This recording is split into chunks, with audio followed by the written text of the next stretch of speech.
Hello, Warriors. Hi, Mike, Sinatra. But everyone did okay.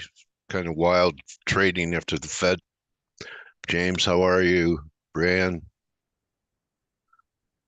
Yeah, oh, Glenn, how are you? K-Man, Paul, Marcus, AJ, how are you? Ryan. Yeah, Macron thinks he's Napoleon. Anyway, how's everyone doing today? Let's go to work. The yen got crazy yesterday too, so it happened after the Fed. We were up here during F.A.C.E yesterday. Why don't I start off with Ryan? What was behind this late sell-off in U.S. dollar yen late in the session? Yeah, I won't call it a sell-off. I call it a spanking. Yeah, Okay. looks like another round of intervention. Very strange, though. It seems to do it just then. There was no conditions to suggest that they would intervene. Maybe they just want to keep the market guessing, keep it on the back foot. So a Yeah, I lot of think I asked you. uncertainty. think I asked you about that yesterday, and it was like, will they come in at better levels and not wait for new highs? And I think that this you're saying it's unusual because you've never seen them do anything like this with big data points. Is that correct? Yeah, it's Yeah, they've reacted. If like we said, if it had shot up after the Fed to 160, 159, 160 really quickly, that ticks the boxes. So that dollar yen had already started, or the dollar had already started weakening over the Fed, over yeah, Powell. So it didn't tick those sort of boxes for why they'd want to hit it. yeah, And it bounced back very hard. It bounced back from 153 to a high of 156.28. So it got undone very quickly. Look how long it took to undo it after Monday, and yeah. it took much quicker to undo it. So it's sort of like, well, what was their motive for doing that? Because they haven't kept the price down, although it's fading a bit now. And yeah, maybe they just want to keep everyone on their toes. They don't want to follow the old rules of thumb, their old Paradigm. methods, and it's done the job. No one knows what they're up to, and this morning, and maybe that's taken the speculative nature out of it, and And mission accomplished. Then. and hey, Unless and it good morning, Dale and unless Ryan. it's And just an ABC, and now we're gonna head up again. hey, But the 152 held K-Man's and Blake's level, so I guess that's the key number underneath. Yeah, go ahead, bro. oh, I was going to say, well, first of all, good morning, and I just want to mention that I happen to be in front of the computer. I mean, I was writing analysis for, we every evening I spend a couple hours writing analysis for all the basic technical analysis for our platform and all the, and it was right during the dead hours where nothing's ever happening. And Ryan, you were probably having dinner, enjoying your family as most Europeans were, not in front of their computers. And the price action was really weird, and I tweeted about it because you would see like a 40 pip drop, and then a very spotty rally back. You'd see like up 10 pips, down 8, up 12, up 30, down 10, and it was like really like the prices were jumping, but it wasn't like it was accelerating lower. It was like how could I say it? Like imagine like somebody instead of taking like 3 steps forward, 2 steps back, they were like hopping 3 steps forward, hopping 3 steps back. And it did that for a good, I want to say probably about good 10 or 15 minutes, but we were within 10 or 15 minutes when you would drop 30 pips, rally back 20, drop 40, rally back 35, and it was very choppy, and it happened over the course of like like I said, about 10 minutes. But 10 minutes later, you look around, you're like, shoot, we're down 150 pips right now. And so everybody in the chat room, we were in the ForexAnalytix chat room. It was lit up. I was shorting the hell out of the dollar yen, and I kept covering. it would pop up 30 pips. I'd short again, and then it would run down 50 pips. I'd cover, it'd bounce another 40 pips. I'd short right into it, and did it multiple times. And it was a really weird, because usually when intervention happens, and Kman, and you could probably speak to it more since you've lived through a lot of it. It's like, instantaneous 250 pips. And you're like, wow, where'd that come from? But this was really a very weird price action. And they have to do it that way because there's no liquidity. So they couldn't, they're just trying to manage an intervention while no one's in front of the computer, which I find was really fascinating. And I had a lot of fun. I was a little tired, but great time. Anyway, I just thought I'd explain to some of you guys that weren't in front of your computer watching the price as it was happening, kind of give you a little bit of a idea of what was happening. So anyway. Well, look where it failed from, right at that reversal up there. That's why I brought it up. Where we had that key reversal turn lower was right there at 58. Anyway, what about what's we had a little pop in a euro and cable and Aussie yesterday after the Fed, and it's giving it back up. What are you thinking here? Euro still doesn't impress me. Dollar, that surprised me. What's interesting about the dollar is see this high? It did not take out this high. Okay, it missed it by a pip or so. And there were a lot of stops here. So I would have been more bearish a dollar if it had, made a new high. Maybe it doesn't make a difference, but I still think it's going to make a run up here to, there's going to be a lot more buy stops after yesterday than there was prior, because now, for sure, people aren't going to want to be short above this. So, any comments on the dollar, guys? Came in. Hey, hi Dale. Hello, everybody. Bro. Yeah, I think it's got a bit of yen in there as well, even though the percentage is Yeah. even though the percentage is low, of course, of the yen compared to the euro. Yeah, I don't know. To me, really, tomorrow is still the big day. That's what I've been saying on the Flow Show as well. I think you've got the FOMC, you've got the first wave, you've got those people who were a bit overexcited on short bonds, needing to manage after the FOMC because Powell didn't give them exactly what they were looking for. Like really talking about hikes. The market was like a bit hyped up on the back of it. And that was your first wave. And then we've seen it in the euro as well. Euro went up or the dollars went lower on the back of all of this. Bit of a yo-yo on the equity markets as well. But I think the second wave is tomorrow, and the second wave is to come tomorrow because I've been banging on about it. I think it's the jobs market. If you get a number that is still defying the gravity, it's going to put a bid under the dollar again, and then you might go and see your level there in the end. If in turn it's a weak one, then I guess we really have to watch very carefully what the bond market is going to do, because I think there are still people in there who may be just waiting for that report to come out and then start to manage their books, whether they're right or wrong then. Because I guess if it's another hot report, people will say like, well, Powell, I mean, what were you talking about? And then likely the yields are going to shoot and bonds trading lower. But if it's a bad one, I think as few people are going to be forced out of positions to the other side, I bought VIX and VIX options yesterday. So we'll see. And, that was really kind of a very weird close. They're getting a lot of it back, but, we were sharply higher and gave it all back. And now it's trying to fight back here. I don't know if we'll be able to take this high out or not.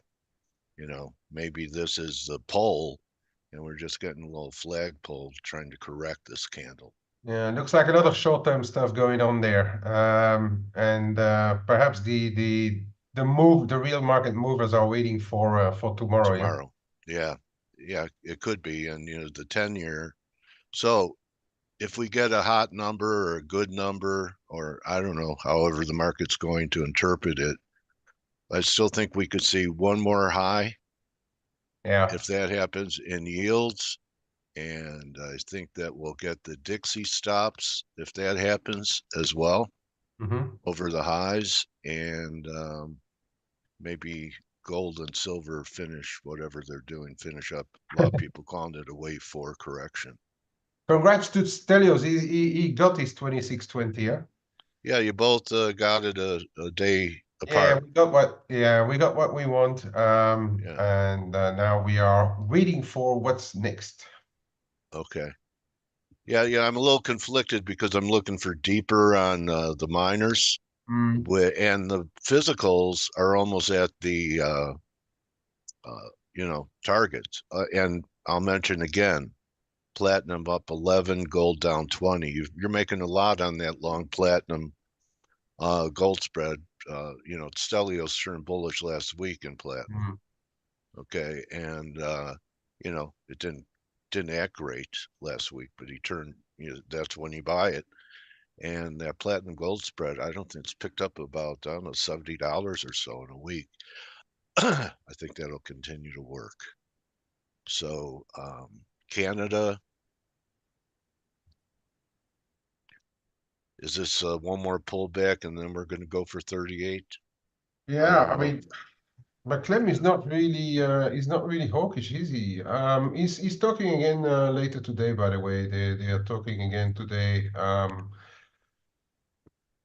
Yeah, it's really up and down, and has to be said. I mean, the dollar CAD is one thing because you got the dollar element in the US dollar element in there. But if you look at the Canadian crosses, they're not really losing much with oil coming down, and those correlations are very, very hard to define right now. I don't really know what's going on in. I don't.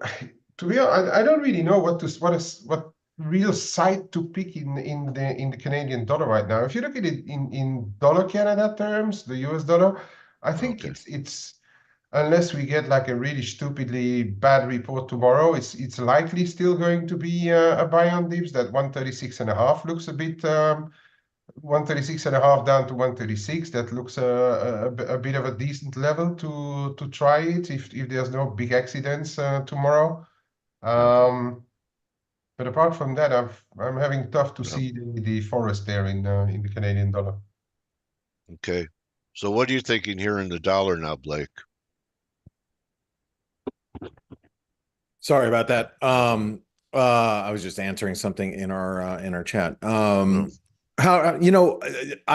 it's the same thing. Last night I got asked the question with Chris Weston, and I still have the same answer that I had actually on over the weekend, where I came in extremely open-minded and kind of agnostic the dollar at the moment. I do think that the risk of a double top is kind of high, but and that's that as you can see, the 106.50 level. I think there's a big double top setting up, and I think there's a risk that we break down, but we have to see data weaken. And we've sat here and we could go listen to recordings from way back in November or even October of last year, thinking, oh, hey, this is where our labor market's going to start to weaken. Like we started thinking, okay, this could be it.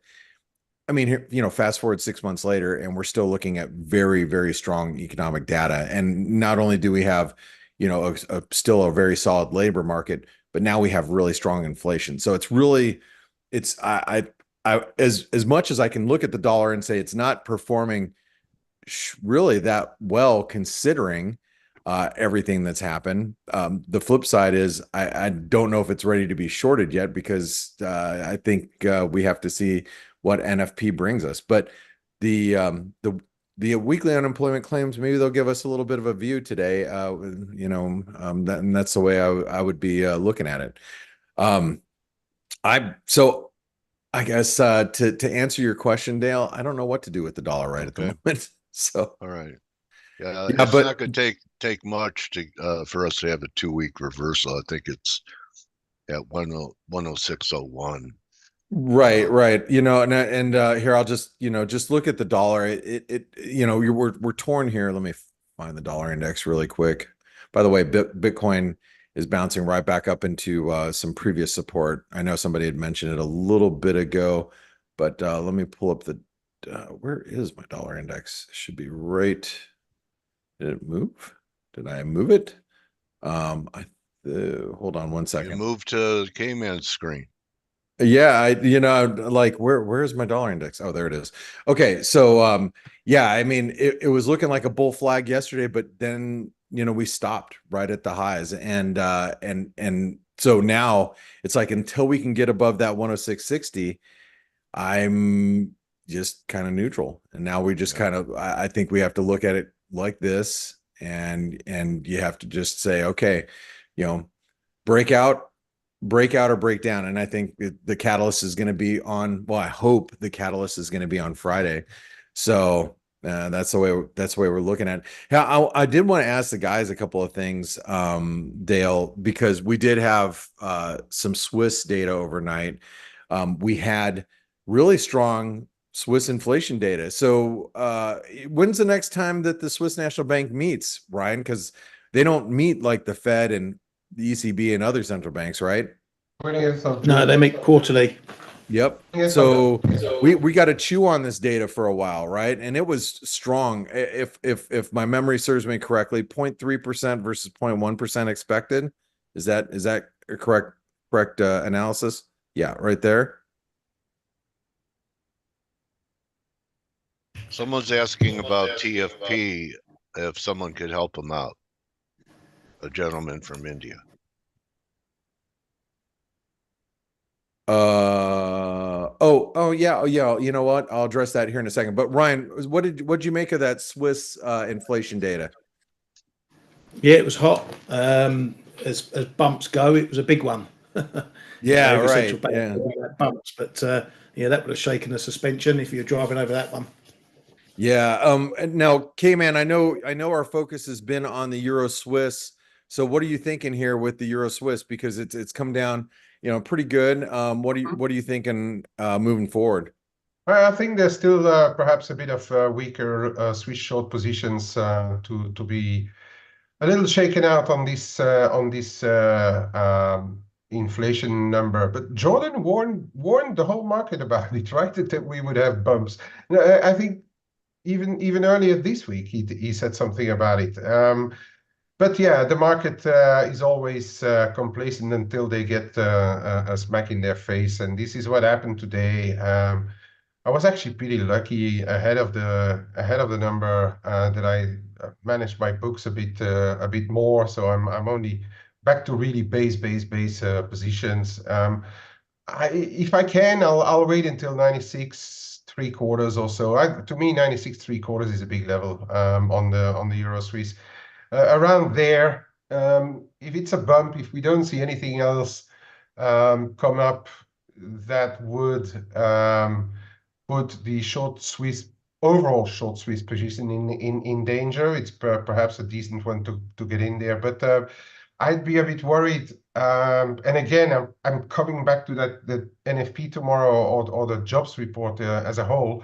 I'll be a bit worried if that prints a weak one, because then we can see being a well-subscribed trade, then we can see perhaps a bit more of a tree shake in all those Swiss positions. So keeping it the powder dry until tomorrow is a good idea, unless today we collapse around 96.75, then I may be just adding just a little bit just to keep the plan going.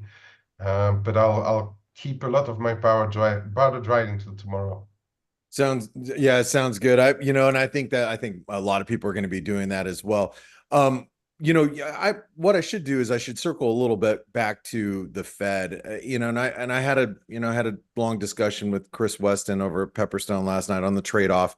Our show happens to be on Wednesday, afternoons, usually following the Fed. So I get to kind of get my thoughts together. But me personally, I'm just going to say this, obviously the QT was a big like kind of whoa. And that was the first thing, Ryan, when the news was happening and you were in the ForexAnalytix chat room, the first thing you and Kman were noting here was all the, you know, changes in QT and whatnot yesterday. But going into you know, the rest of the meeting, did you guys walk away with anything new? Like I walked away thinking, all right, well, we're not hiking, but we're far away from cutting, so it's going to be higher for longer. I mean, that's basically it. But the market came in thinking really hawkish, and I think maybe walked away a little mixed. So what was your takeaway from the Fed yesterday, Ryan? Let's start with you. Yeah, well, it's always important, as we say, which way is the market leaning going in, and the market was leaning, you know, a bit too hawkish, not overly extreme, but it was heading that way. So it obviously had a reprice over Powell. Powell, he's done the magician's game again. He's said they're further from cuts without ruling out cuts altogether or moving away from cuts. He's not explicitly talked about hikes, but he's left enough breadcrumbs to keep the hawks happy that they could do something if the data warrants it. He said that they were in restrictive policy, but he was pushed on whether that was sufficiently restrictive, and he said basically no. They hope to move into sufficiently restrictive, which is again something else that keeps hikes on the table. So he walked away from both sides, and we end up back in the middle again. And if it wasn't for that intervention, you'd think that nothing had happened if you came in today and everything was all over. So yeah, we're back to data watching. We know what he thinks. He wasn't too hawkish, too dovish, and the market's now going to keep testing him versus the data. Yeah, so he gave bond traders carrots. Oh yeah. With you know, cutting QT. What I found interesting is what's that?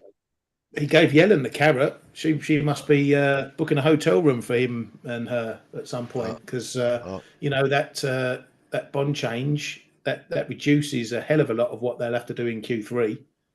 Yeah. What I found interesting about it is they increased how much they were going to, you know, stop selling treasuries, and they left MBSs unchanged. So where do you think Powell thinks the risk is on paper? MBS being real estate. I don't think they want to be long the asset attached to MBSs right now. They'd prefer to, you know, keep selling those at current pace. Just a thought. Maybe. Yeah, maybe. Well, that's actually a bit counterproductive, no? If they continue to sell the MBSs, if they would be worried about something, they would taper that QT side as well, no? I don't know. I mean, you know, you know, they are running a business too and managing books. I mean, maybe they think there's less risk in treasuries than risk in, you know, the overall real estate bubble, and they'd rather not have that on their books. Where treasuries they could manage, could manage better. I don't know. It's the government, it's the Fed. I mean, if anyone needs to keep them on the books in the end, it's gonna be them, right? Yeah, but I mean, you know, they're losing. They lost a lot of money during QE. All the stuff they bought, right? And when the bonds collapsed a year or so ago, you know, I know they have a printing press, but you know, they're, you know, obviously from the QT, they own a lot of stuff underwater, right? Yeah, and it's a business too. I mean, they're, you know, they are private, supposedly. It's a business. They don't want to go, you know, upside down. I know they have, you know, they could Powell print. always said, Powell always said that revenues were sort of covering bits and pieces of it, right? I don't know. I just, you know, why keep selling MBSs at the same pace? That's what I found interesting. So, hey, real quick, we got about 5 minutes before the data comes out. We do have Apple reporting after earnings. I want to ask you guys, before we even get into Apple, because we're going to be here live for tomorrow for the non-farm payroll. So if you're not around, maybe if you're not around tomorrow, just let's give you a quick update for like how you feel about the jobs report. Like I feel tomorrow the jobs report does matter. I feel that with the hot prints that we've seen, in inflation data all week, especially markets can be focusing on the labor market tomorrow, but on the wages, the average hourly earnings, you can see, but the headline number is going to be a big one. I think if it's a strong showing and we have good economic data, I still think that it's supportive for stocks, but on a weak headline number, because we've had a lot of talk about this in the ForexAnalytix chat room. If we have a weak headline number, do you guys think that we'd have a spike higher in the markets because people would think that maybe the Fed might be quicker to lower rates than raise rates? What are your thoughts on that, Kman? We'll start with you. It'll all depend on how weak it comes out, right? I mean, if you get a mildly weak number, what the market will perceive as weak, okay?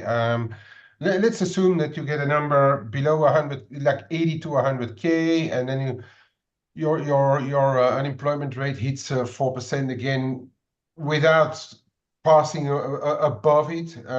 Just to name the big lines, I think then that's probably going to be good. But if you start to hit numbers which are closer to zero, and you all of a sudden print 4.1 unemployment rate, again without looking at the cost, the wages and stuff, then you may see that algo blip, and then the market's turning south. If you see a very good number, it's going to be the opposite, I reckon. Then you see, oh, yields are higher, stocks lower, but then the market will say like, yeah, but we are like running at 100% capacity here. It's good, and then you see the market turn around to the other side again. That's how I think that would play out. Got it. Ryan, what do you think with tomorrow's NFP? And again, we're going to revisit this tomorrow, obviously. But do you have any initial thoughts? Yeah, listen to what Powell said yesterday. He said, it's going to take a meaningful trend in weaker jobs before they think about cuts. That's your hint not to get too excited if we do get a bad one popping up, which is exactly what we've been saying. Yes, the NFP is the NFP. It's a lottery every month. It's going to turn at some point, and when it does, the market's going to go all potty about it. Likely, it will go all extreme if it happens tomorrow, in light of what Powell said. But we need a trend. We need a trend. Just posting 50K or down 100K, but unemployment doesn't move and wages are still hot, isn't going to mean that the jobs market's about to fall off a cliff. Got it. And so that's a great point. We need to see more than just one print. Hey, real quick, this is a 1-minute chart of yesterday's intervention. If you guys just, look at the dollar yen, and I'm just going to give you guys just a quick view. I mean, these candles are 1-minute candles. When I was explaining to you that we would drop like literally, 40 pips and then pop back up 30.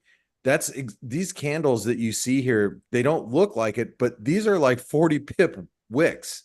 I mean, each candle is like 40 pips. We were dropping 30, 40 pips, up 20, down 30, up another 20. And it was really quite wild. Not like other. I videoed it. I videoed it and put it up. I videoed it and put it up in the room while it was happening. Yeah, you did. I think you did it probably somewhere around here. Yeah, it's interesting. I mean, it was a really interesting move. I'm going to pull that's up how they that's how they do when they want to be aggressive. They give the order to the bank to go to cross the spread, to go offer below the bid, just to make sure that they get the amounts done. Yeah, it was a really wild one. Anyway, I'm going to pull up. I got to go find the dollar index again. And then let me go pull up the data flash. Remember, we have weekly unemployment claims. What else do we have coming on today here, because I'm kind of addressing a couple of different things. Trade Q1 balance. labor costs, Yeah. and trade balance, but Okay. All right. Well, let's I doubt it's going to be much of a mover, but we've got data 208 coming out. Good. I mean, it's good data. I mean, jobless going claims on. still really low. Yeah. There's nothing pointing to why Friday or why tomorrow should be a weak number. Nothing in, okay, the PMIs, the manufacturing PMI has been in contraction in employment, but there's really nothing that shows it should be weak tomorrow, which probably means it'll be a stinker. Yeah, right. You're right. Well, that's the thing. You look at it and you're like, everything seems steady Eddie. And like, why should we have, if we're expecting 250,000 jobs tomorrow? I mean, it seems like we're not in that economy where we're going to see all of a sudden we have we created 42,000 jobs. It just doesn't seem realistic that that's going to happen. I mean, maybe we get 2,000 or 2,000, maybe we get 200,000, maybe we get 300,000, but I can't see a big variation based on the data that we're seeing. Am I wrong? Am I seeing something crazy? No, you're right. But I'll tell you what will be fishy as hell, this intervention move, if tomorrow's number's bad, on the back of Powell and then a bad number, and they've intervened before the NFP and it comes in a stinker. They'll be helped on their way. That will look really fishy. Yeah. All right. Well, guys, it was a really interesting 24 hours. I don't know about you, but I felt like I was like went through the ringer, and came out the other side and probably lost a few years along the way in life. So hopefully tomorrow is a tamer day, but it was a wild one yesterday.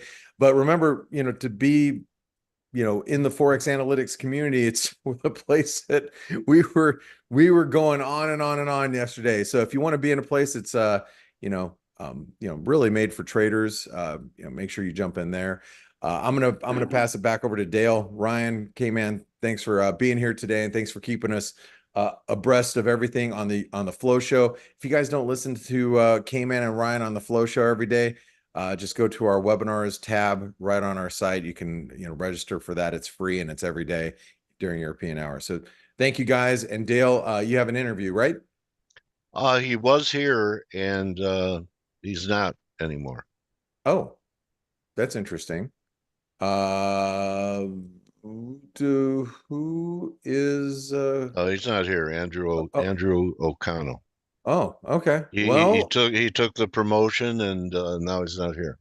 That's weird. Okay, Yeah. well, you know what? We can talk just a few more minutes if you can look around for him, and if he doesn't pop up, then we'll disappear. Maybe he had cold feet. Is he a new guest?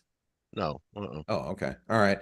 Well, Dale, let me ask you this, since I was going to pass it over to you anyway, but what did you make of the Fed? I mean, what do you think about, how do you think Powell handled everything yesterday? Like a guy that's bipolar. You mean walking a tightrope? No, like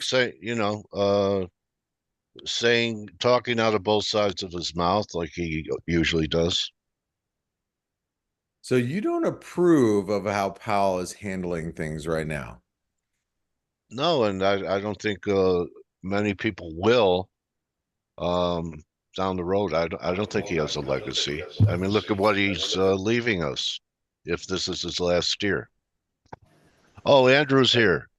Yeah. Okay, you're back. Okay, you had an audio problem. Good. Aha. So I could shut up and thanks, guys. Anyway, I'm not a fan like Joseph Wing is of Powell. Yeah, I mean, we're asking a guy to put out the fire that he created and hope that this time he doesn't blow up the building trying to put out the fire. So great point. Great point, Dale. All right, have a great interview, and don't forget, guys, today Apple aftermarket close. They report earnings about 30 minutes after the market closes, so just heads up for that. Yeah, remember, one bad apple don't spoil the whole bunch, girl. Michael Jackson. I'd love to see you in karaoke, mate. When he I'd was love a to see little, you in karaoke. Vegas is yeah, calling, Dale. Vegas is I- calling. you know, he's got a higher range than me. Anyway, thanks, Stream Team. Good luck today, and Cheers, mate. join the room. Make May pay. That's our war cry. Make it pay. Andrew, you're making it pay. Your long marijuana stocks and cannabis came to life day before yesterday, as you know, DEA reclassified it. So that's your long-term hold for the trading championship, right? Yep. Yeah. Hey, how's it going, Dale? Good Good, morning. Andrew. Good morning. How are you? Doing well. Yeah, cannabis has been on my radar all year, and it has been a theme that I've been trading in and out of. Right now, I am holding a position, and I ended up entering or re-entering this space. I got super lucky with this, and I re-entered it literally a day before that announcement. I've been looking for that rescheduling of cannabis from the Schedule 1 drug to a potential Schedule 3 drug. We ended up getting a fantastic reaction a couple of days ago. I can share my screen if you'd like. Yeah, go ahead. It gave a lot of it back. It was almost like a classic buy the rumor, sell the fact. Exactly. Yes, let's see. So we'll see if it follows through. Yeah, look at that. Okay. Yeah, so this reaction was fantastic, and I was looking for a potential follow through, and I was actually considering doubling up on my position. But then, as you mentioned yesterday, we gave a whole lot back. And for me, like, if there's a little bit of a give back after like a 25% move, to me, that's not really a big deal at all. But this is a really big give back. And as you can see, this is our monthly value area. And we actually dipped all the way back inside of it. And the volume on that move wasn't quite as big as the volume the prior day, Yeah. but it's still pretty up there. So to be honest, like my cost basis for this current trade that I'm in, it is, around like I believe it was like 911 or somewhere around there. If we get back down to my cost basis, that's where I would actually exit the trade, because while I'm bullish on the space, I think it's going higher over time. That's not a good reaction to the Yeah. catalyst. So that's Price like is king, no matter what you think. Price yeah, is so king. that's a curveball for sure. So we'll see how it does today. Luckily, I didn't chase it at the highs. I've been trading this theme throughout the year. But yeah, that's one of those things where you look at it and you're like, wow, that's trading. Yeah. Okay. Did you participate in we talked a little bit about miners last time. Oh my gosh, Dale, you spelled it out to a T. I did not participate in the miners move, but that was pretty bonkers. Is that one of your like big holdings? That was. Okay, did you piece out of it a little bit? Yeah. I'm looking for a break to buy still for the next wave. Okay. Yeah, this like one, I like your 30 area yeah, the 30 to be a area. buyer. Yeah, where you have downside monthly VPOC in there. Yeah, that makes sense. Yeah, this group really got going, and it's kind of crazy how like the move in gold happened and the miners were lagging behind for a Yeah. little bit. A And then they had a this long time. then they had this really explosive moves. That was fantastic. For me, like I think one of the good areas to potentially jump on that trend, like even if you missed, this initial move coming out, I think this consolidation area here was a pretty good spot. But yeah, as you mentioned, like as we get, to like an even bigger extension, it gets really tough to jump aboard the trend. So for me, like if I miss a trend, I'm pretty good with not chasing this stuff. So yeah, I probably would be interested at the same level as you mentioned if we end up getting that pullback down here. Yeah, 3050 to 2950 is my zone. Mm-hmm. At 61.8, between 50% and 61.8. For sure. Yeah, one group that I'm trading, this is my biggest position right now, actually, is Alibaba. And this group appears to be going this morning. So let me see. Let me know if you that's can a see this. contrarian trade, buying China. Yeah, can you see my chart Yeah. over here, the white one? Yeah, that looks pretty good. Is Yeah, that so today's candle? yeah, so this is pre-market trading here, the plus Okay. 2.88%. Yeah. But what I like about some of these Chinese names is like what I noticed with a lot of the US companies, like let's say, for example, like Tesla. This one, it's doing a little bit better, but overall it's had sort of like a rough go this year.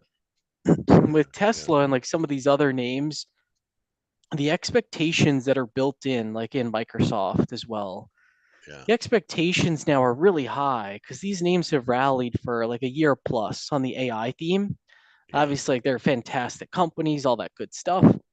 But investors, they're long these names. And like you can see, forward PE ratio for Microsoft is around a 30. And that's after this dip off the highs. With a company like Alibaba, which is the one that I'm using to express this trade, the valuation on this one, the forward PE is 9.46. Yeah. And what is so crazy about this is if you look at the cash that they're holding, the cash per share, they have almost $40 of cash on hand per share, and the stock is only at 77.68. So like I look at cash almost as call options because companies, they can use that cash for whatever. And Alibaba, they're weaponizing their cash. They're using it for really significant share buybacks, which artificially increase their EPS. Right. So yeah, I like this space. I think into this earnings season for China, this is going to be big. They're reporting, Alibaba's reporting May 14th. The expectations are very, very low. If Alibaba comes in a little bit higher than those estimates, then I think this one could end up making a run higher. And this is the monthly chart. You can see this thing is obviously like completely bombed out. Wow. Yeah. But these monthly candles, they are just kind of getting really tight and really quiet. Yeah. And we have this low that we put in, and I believe this was late 2022, and we haven't revisited that low. Yeah, that has a look that it could come out of here.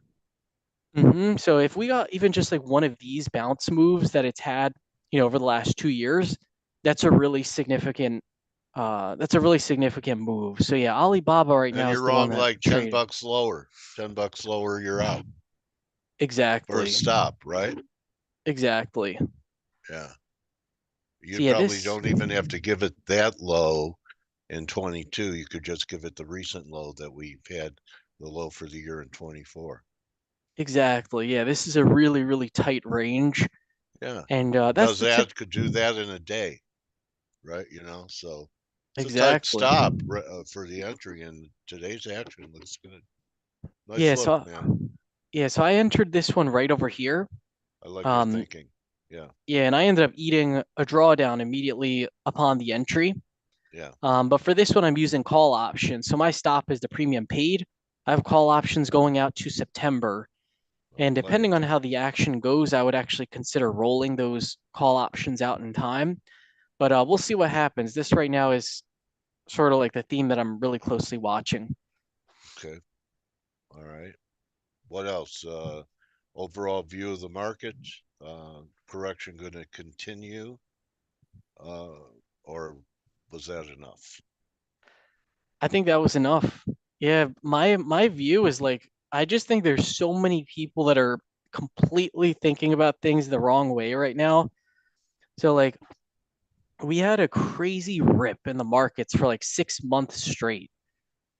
And we had so far this year 3 inflation prints that were hot.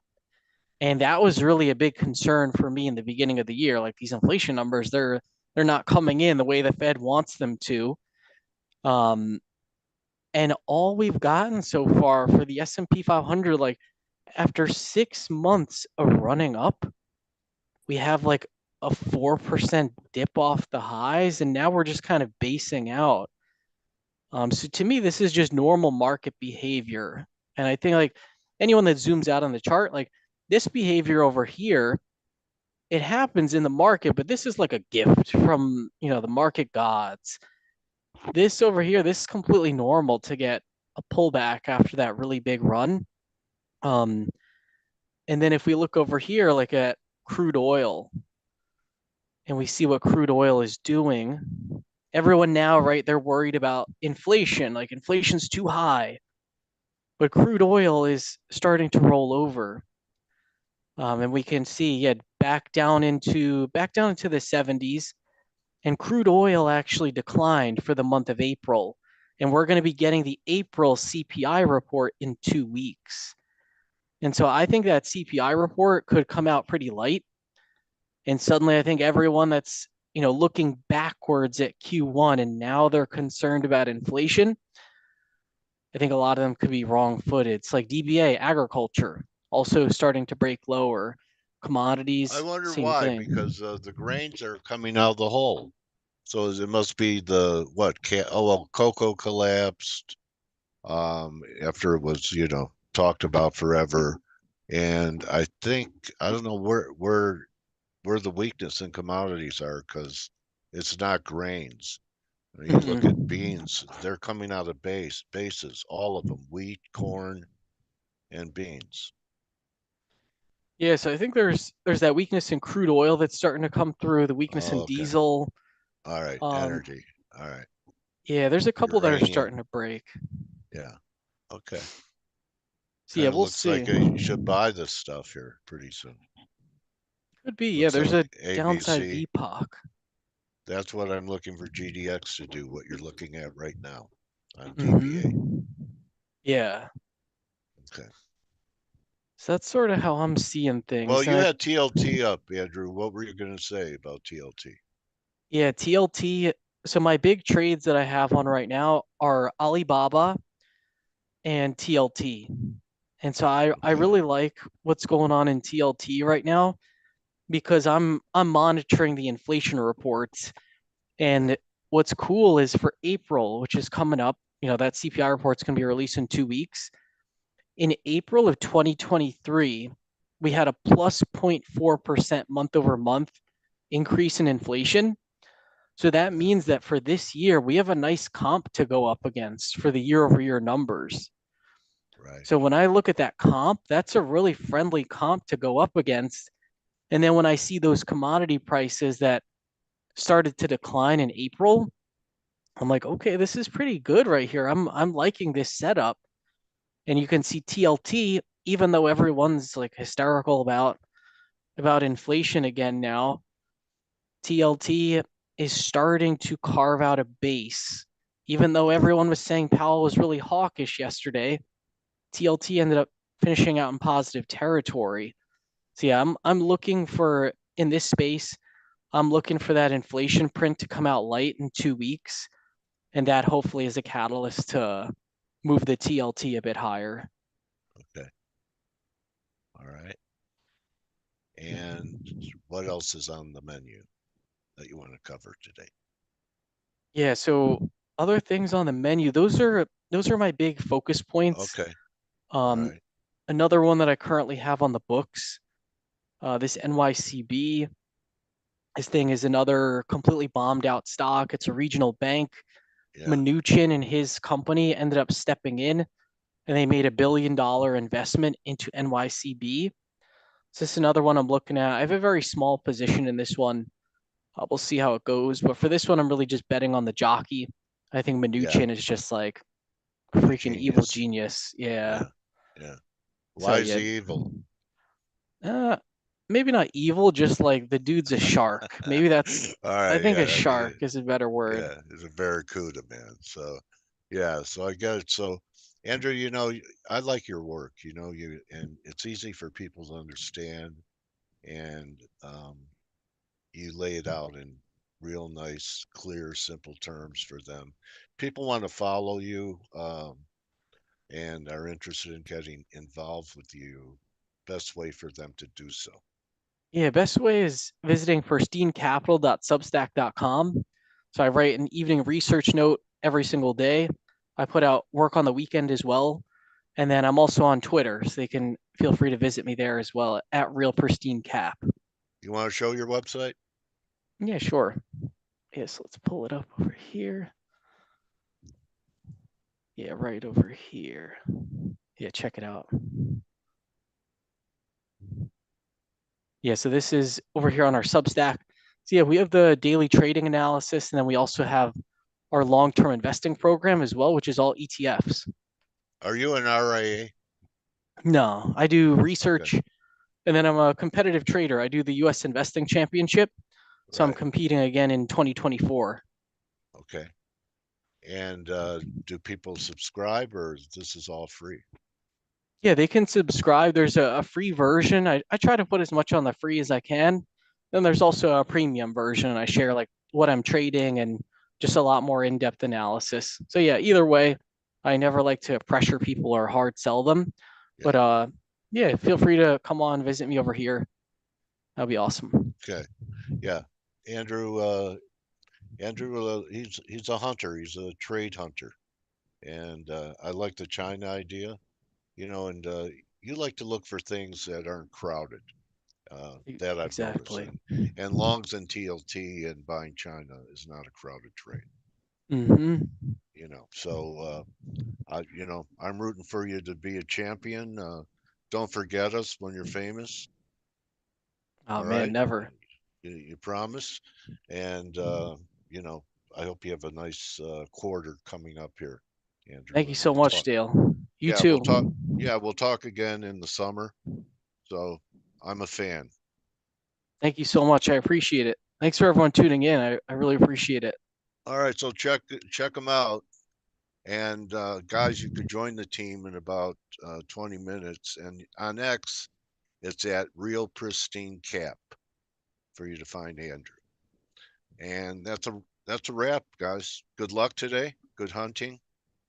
And we'll be here live for the number. Save some energy and powder for tomorrow. And don't just count your pips, count your bloods. Hey, David, what do you mean China has left the London bank trade? What's that mean? You have a quick explanation for that announcement? See the link they pulled out. You mean they pulled all their gold out of London, bringing it back to Beijing? Anyway, okay. So everyone have a great day. See you tomorrow. Adios. Yeah, he's just laying out a tease for us. All right, David. Come here tomorrow. Maybe I'll put you on and you could explain it. Okay. That's a wrap, everyone. See ya. You're welcome, Laura, Patrick.